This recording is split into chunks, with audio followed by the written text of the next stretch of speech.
pasir. Artinya kalau misalnya ada air mengalir atau ya air mau mengalir, dia bisa mengalir atas bawah. Ya. Jadi kalau misalnya ini lumpuh yang mempunyai air dan ditekan, artinya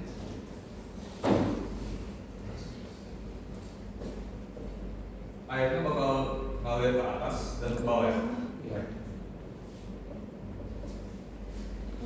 Artinya untuk nilai D di sini nih, nilai D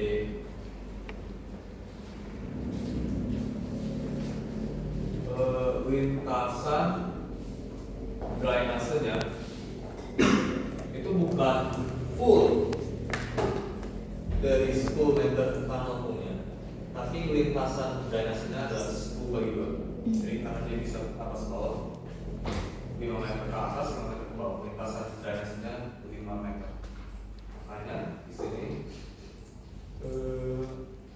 yang tadinya seharusnya 1000 ya, jadinya 500. Itu ya kayak setengah kelas karena nggak perhatiin Pak Zoki ya, jadinya nilainya salah. Tapi harus baca soalnya. Jadi kalau ini kan lumpuh kan, ini kamu tahu sebenarnya. Nah bagian atas dari lumpuh ini pasir. Jadi air bisa mengalir dari atas dan bawah. Kalau misalnya ini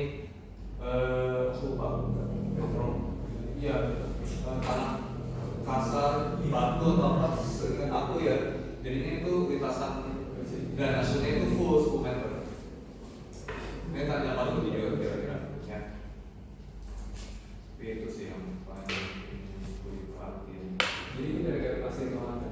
Kan kunci yang awal-awal yang pakai nih, yang masuk uji konsolidasi cek rata-rata, baru pakai ini sih. Nah, untuk menggambarkan hubungan waktu dan penurunan itu kurang lebih kayak gini. Jadi kalian pertama pasti tahu kan, kalian mau bikin hubungannya dulu kan. Jadi di 10% kira-kira berapa menurunnya, 20%, 40%, 30%, 40% dan seterusnya, 90%, 95%, 95%. Nah ini pasti kalian bikin dulu. Ini udah fix kurang lebih. Mungkin ada beda-beda dikit kalau ini dipakai 95 sama 1. Nah penurunannya dapat dari mana? Nah ini dari tinggal berapa persen dikalikan dengan penurunan total, yaitu yang dari kemarin di awal 0,46 meter. Oke. Nah untuk faktor waktunya baru kalian menggunakan rumus ini.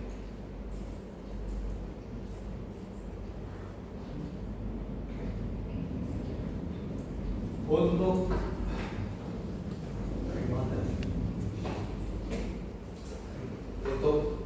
derajat konsolidasi dari 0 sampai 60%, kalian menggunakan faktor waktu TP sama dengan V berapa ya.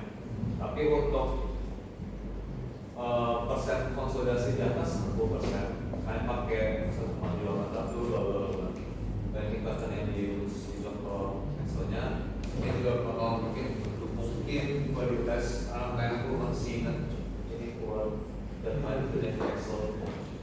Jadi tinggal sampai 0 sampai 0,5 kalian pakai V berapa, 0,6 sampai seterusnya kalian pakai yang nah, tinggal kalian dapat waktu hari ya. Kan sekarang kita mau tahu penurunannya 4,6, waktunya kapan? Nah, itu yang tadi kita mau cari tujuannya dari ini semua. Berapa untuk penurunan sekian, waktunya perlu berapa? Nah, kita pakai dari rumus ini. CV sama kayaknya tinggal dibolak di replace, jadi T sama TP dikali HT kuadrat bagi CV. CV udah kalian tekan dari yang metode akar waktu.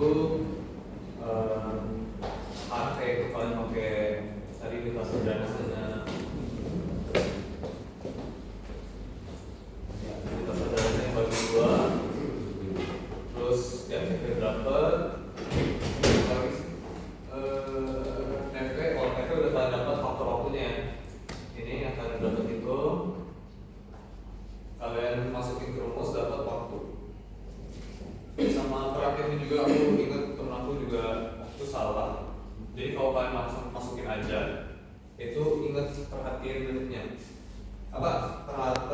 perhatiin satuannya.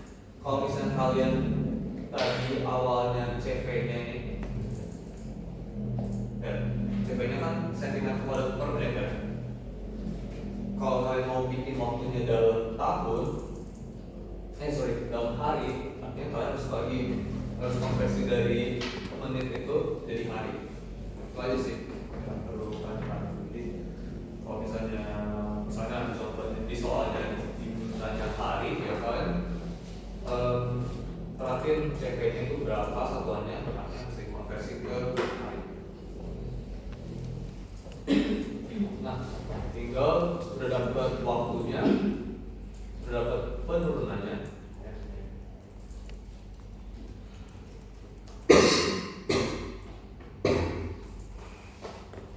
Kalian bikin hubungan antara waktu dan penurunan, yaitu ya X-nya itu waktu hari, Y-nya itu penurunan. Nah, inilah hubungan dari kira-kira berapa hari seberapa jadi semua pakai dari yang tadi awalnya yang uji konsolidasi dari ini, kalian dapat CV, ya kalian pakai CV kan nanti di sini ada CV-nya. Terus kalian analisis dari angka pori dan tekanan, kita dapat CC dipakai di mana untuk penurunan 100%. CC artinya dapat kan nih tempatnya, sehingga dengan CC dan CV kalian bisa menggambarkan hubungan penurunan dan hasilnya. Jadi semua pakai. Walaupun ada satu pun yang kalian nggak dapat, ya nggak gambar. Oke, emangnya kira-kira ini dari bagian ini, dia bakal ke atas sama ke bawah. Tapi kalau misalnya ada tanah terus bagiannya pasir, bawahnya sesuatu yang aku nggak tahu, properti tanahnya. Kalau misalnya apakah clay atau batu atau apa, kira-kira dia masih ngalir nggak ke bawah?